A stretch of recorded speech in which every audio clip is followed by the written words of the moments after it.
Make sure you guys hit the subscribe button if you guys are enjoying the content that we're throwing up. And make sure you guys hit the like button if you enjoy the video. And yeah, let's begin. What's going on, guys? This is Rob, and I just woke up, right? And we gotta run through this because I have a dentist appointment at 11 o'clock and it's currently 8:30, right? So we gotta run our hind parts through this. But you guys get the enjoyment of hearing my voice first thing in the morning. Yes, you do. Okay, so we're picking up with Venom Beyond, and this is part 3. Now, in the second part, we kind of had this, we were sort of introduced to this guy named Virus, which, by the way, my voice will change as we go over the course of this video. You'll notice it by the time we get to the end. In the second, really in the first 2 parts, we were introduced to a character named Virus, who didn't really know anything about. All we knew was that somewhere along the line, something Eddie Brock had done, it basically ruined his life, and the guy just had a vendetta for him and was chasing after him, right? So it's almost kind of like a reversal of the modern, or at least of the old school Spider-Man Venom kind of story, right? Where Venom just popped up one day and was like, you ruined my life, you know, and then him and Spider-Man fought. The other thing that happened here is that as they were trying to make their escape, they of course were dealing with the Maker, you know, the Ultimate Universe Reed Richards and all that kind of stuff, kind of the holdover from Hickman's Avengers and New Avengers and Secret Wars, and where Maker ended up returning back to his own universe in the Ultimate Universe. When Brock and his son ended up passing through the portal, ended up going through the portal, they ended up in this alternate reality. And one of the first things we learned right off the bat is that the people in this alternate reality are largely all symbiotes, right? Like symbiotes, you know, seem to have conquered the world. And so we didn't really know a whole lot about what was going on. All we knew is that there was someone, just a guy named Codex, right? And so what this does is it gives us a little more context here, and basically saying that this guy Codex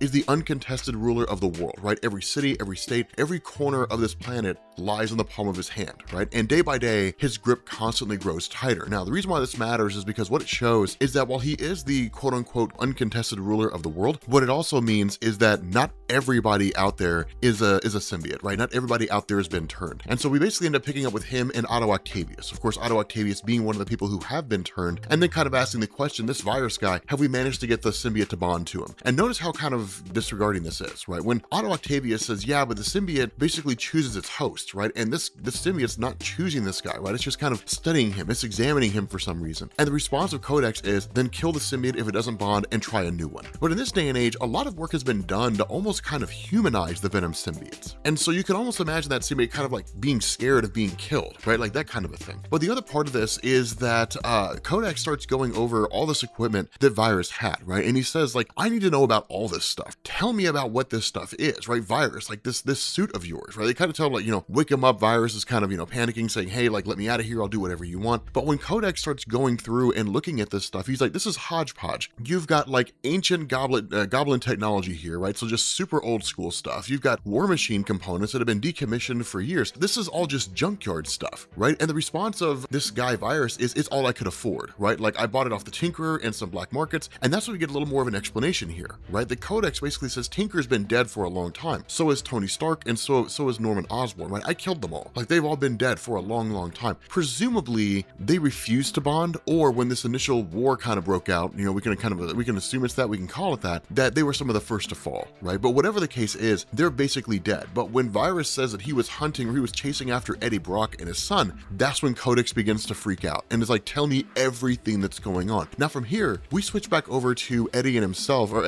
along with his son, and then with the Agent Venom Corps. And what you have here is his initial encounter with Anne Weying. Now remember, Anne Weying was kind of the wife at one point, or really was the wife of Eddie Brock at one point, and then she basically ended up killing herself in Marvel Comics, right, at some point later down the road. But the biggest moment about her is that she was She-Venom, and so where she's been gone for a long time, the fact that Eddie sees her is astonishing to him, right? Like, I thought you were dead, I thought you were gone. The response of Anne is like, I thought you were dead. You've got to be working for him, right? Eddie Brock isn't here anymore, so like, what's going on, right? Like tell me your story. And that's what he kind of tells what I already told you guys, right? That he ended up falling into a wormhole, you know, when he was chasing after the Maker and so on and so forth. And he says like, he knows it sounds crazy, but she's like, prove it. How did you get that symbiote? And he basically tells a story, and he says, like, in the world that I'm from, I went into a church when I was in a really bad way. I was gonna off myself, and then this symbiote seemingly came down from nowhere and then bonded to me. And my initial response was to get back at Peter Parker, because Peter Parker was the one that led to me being in that place, discredited me, and and then the Venom symbiote felt cast off and abandoned by Peter, so we kind of had this mutual hatred of Spider-Man. And in that, we became Venom, and then we tried to kill Spider-Man. And then over the years, I've kind of seen the error of my ways, right? Like over the years, I've seen the error of my ways, and now I'm kind of being a good guy. And that's when he's kind of like, I don't really understand. And she's like, this is all because of you. And he's kind of like, what are you talking about? And she's like, on my world, in this world, when you went into that church, you pulled the trigger. And it's just kind of like, wow, like it was the craziest thing, because like she's like, yeah, like you killed yourself, like you actually went through with it. Now, of course, this seems to indicate the idea that she was pregnant with Dylan at the time. And so what we end up finding out is that in the aftermath of Eddie basically dying here, right, that Anne was pissed, right? She was angry that he just took himself away from her, right? That he basically left her in that way. They, of course, again, were like still married. They were still a couple, you know, that kind of a thing. And so in her grief, she actually ended up going to that church where Eddie did himself in, and the symbiote was still there, right? The symbiote was still there and just waiting on somebody to arrive. And that's what happened. Now, we're not necessarily given the kind of gaps in between, right? Between the time that happened and what's going on here. But what we are told is that the reason why her symbiote doesn't look like the others, right? And the reason why those guys' symbiotes look different is because of the fact that her symbiote immediately started spawning, right? In the expectation, the preparation that something was basically coming. And that's what's kind of weird here, is because Donny Cates did a lot insofar as kind of adjusting the Venom history, right? The history of the symbiote and all that kind of stuff in Marvel Comics. But even if we say that the death of Eddie Brock took place in this alternate reality around the same time that it happened in the main Marvel universe, then there wouldn't really be a need for the symbiote to start spawning right off the bat, right? Because Null was not really considered to be an enemy that would be returning anytime soon. But if we're assuming that timelines basically happened at around the same time, meaning that Null's arrival, in the sense that he was basically kind of broken out of his multiversal tomb in the main Marvel universe, if that happened around the same time across all universes, and so, you know, it's basically in this moment that it took place, then it would make sense that her symbiote started spawning, and that seems to have been what happened here. But again, it's a little murky when you're talking about things happening around the same time in alternate realities. But what she says is that along that timeline somewhere, that Rex Strickland was one of the first people, really the first person to be bonded to a symbiote, and that Rex Strickland and the guy President Thomas, who was kind of the co-creator, I guess really the main mind behind the Shadow Unit, well, they died in the war against Codex. That what it did is it left behind some symbiotes for, you know, for other people to be bonded to, right? Basically for her to create her own kind of Agent Venom group, and that they basically use these old tunnels, right? These old tunnels that S.H.I.E.L.D. used to use to transport cargo around, you know, that kind of a thing. And so what we basically end up getting is the revelation of who these guys are. The first one we get is Peter Parker, right? Peter Parker is part of Agent Venom, the Agent Venom Corps, right? So Peter Parker's Venom in this alternate reality. The next one is Cletus Cassidy, which is crazy. The third one is like Agent Wade Wilson, right? So like Deadpool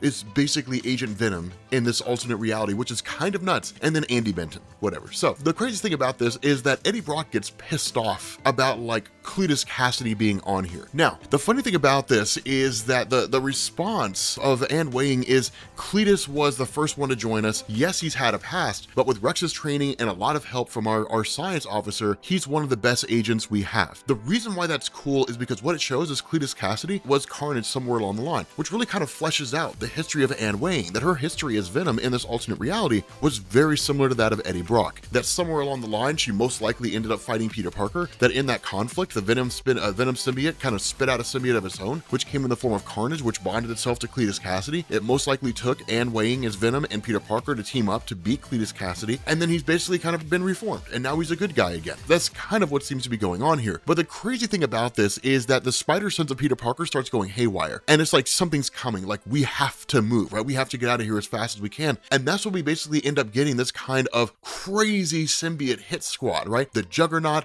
the Thing, Ben Grimm, you've got Omega Red, you've got Sabretooth, and you've got Wolverine. This is a nuts team. Like, just to throw it out there, this is a pretty hard-hitting team. What's also kind of crazy about this, I'm not even really impressed that like Wolverine or like Ben Grimm or any of those guys. I'm impressed that Juggernaut, right? That like somehow Codex managed to get a symbiote onto Juggernaut. Agent Venom basically goes and attack the Agent Venom squad, basically attacks these guys. And this is actually a cool battle to see, because for the most part, they're able to get the upper hand to a degree. And that's one of the big differences here, is that it looks as though being bonded to a symbiote, especially with the character of Juggernaut, being bonded with a symbiote kind of means, you know, like one way or the other, right? Like, for example, Venom is able to overpower Juggernaut. Now, in no universe would anybody ever believe that Venom could overpower the Juggernaut, right? I mean, you're talking about a sheer force of nature, right? When the Juggernaut starts moving, his movement can't really be stopped, especially when you're talking about like Worldbreaker Hulk, for example, had to divert his movement. He couldn't punch Juggernaut out of the way. But like Venom being able to like knock Juggernaut off of his feet, I don't really believe that. And so it looks like maybe it's Kane Marco in illusion only, right? In symbiote form only, or maybe it's Kane Marco with like his look, but he, you know, he's got that same size. So maybe the symbiote just makes him look big, but he doesn't really have the Crimson Gem of Sidorak, right? It's just the way the symbiote makes him look. I don't really know, but I have a hard time reconciling Venom getting the upper hand on Eddie Brock. It's the same thing with other stuff, right? Like Ben Grimm being able to be, you know, to be knocked down and hit pretty hard, at least enough to almost subdue him by a Venom symbiote, right? Doesn't really work that way. But again, like every time shots are taken by these guys, right? Bullets are shot and so on and so forth, the guys themselves almost kind of seem to break down and then kind of reconstitute themselves. And so you actually end up getting Venom and Carnage teaming up to fight Juggernaut, which looks amazing if I'm being honest with you guys. Like it looks absolutely amazing. Now, the biggest question you have to ask here is Dylan. Dylan, the son of Eddie Brock, has the ability to dominate the wills of symbiotes. Why doesn't he do that here? We don't really know. Instead, we get this amazing moment where Wade Wilson basically pops up and says, all right, guys, time for Plan X. The X stands for explode. And so it's like, everybody run. They're like, what are you doing? He's like, I don't know, man, but I'm the only guy who's going to survive this. And then just like literally detonates himself, right? And seems to bring like a whole bunch of these guys down. Now from there, you switch back over to Otto Octavius and to Codex. And like finally, the Venom symbiote has bonded itself to this guy. And it's like, we've achieved full symbiosis in the sense that instead of years past, instead of previous instances where we saw the Venom symbiote bonding to a host, which basically meant enveloping that host, instead what you have here is the Venom symbiote bonding with the host on a genetic level. This person seems to be irrevocably bonded to the Venom symbiote. Now, it may be that you can undo that, but it doesn't really seem to be the case. Instead, once this guy pops up, you know, the response to Codex is, your name is Virus. Yes, well, we need to change that. And one of the things he says is like, Eddie paralyzed me, right? He took my legs. He's not taking my name. From now on, you can call me Scorpion. And that's when Virus refers to him as Mr. Gargan. This guy was Matt Gargan. Now, here's the thing. One, he looks ridiculously awesome as Scorpion. And he almost kind of looks like the Vindicator from Spawn, right? Like as the Scorpion, which really looks cool, right? I mean, it looks amazing, right? That's just the best thing I can say. He just looks absolutely amazing. And then number two, I love this idea because here's the thing. I never really cared about Matt Gargan until he became Venom, right? Like until he took over the Venom symbiote during the events leading up to Dark Reign and during Dark Reign. I loved that. But basically he says like, swear allegiance to me and serve me as one of my henchmen here on this world and bring me Eddie Brock. And so from there, you end up switching over to, you know, back to the team, more or less, to, you know, with Anne Wang and all of them. And they basically get back to their base of operations. And we end up finding out that their science guy, right? Like their main science guy is Reed Richards, you know, and he's kind of like, okay, so like one, I got to deal with another Reed Richards, but two, this guy looks like he's insane. And Anne's like, yeah, I mean, he is kind of off his rocker, but here's the thing. If it wasn't for him, we never would have made it this far. And so Eddie introduces himself and then his son introduces himself. He's like, what's your name? He's like, my name's Dylan, sir, like Dylan Brock. And it's like, Dylan? And then it's like people are just like, what in the heck? And then like Anne Wang is just like, tell me, is he your son? And he's like, yeah, I mean, that's like, he's my son. Like, what's the big deal? And the response of Anne is like, dude, it's him. On our world, Eddie, Dylan is Codex. Dylan is the one who conquered the world using all the Venom symbiotes. But with that being said, guys, we're going to bring this video to an end. If you are new here to Comics Explained, I told you my voice would change. Make sure you guys hit the sub button to become part of the Rob Corps. If you guys enjoyed this video, make sure you drop a like, and I will catch you all later. Peace.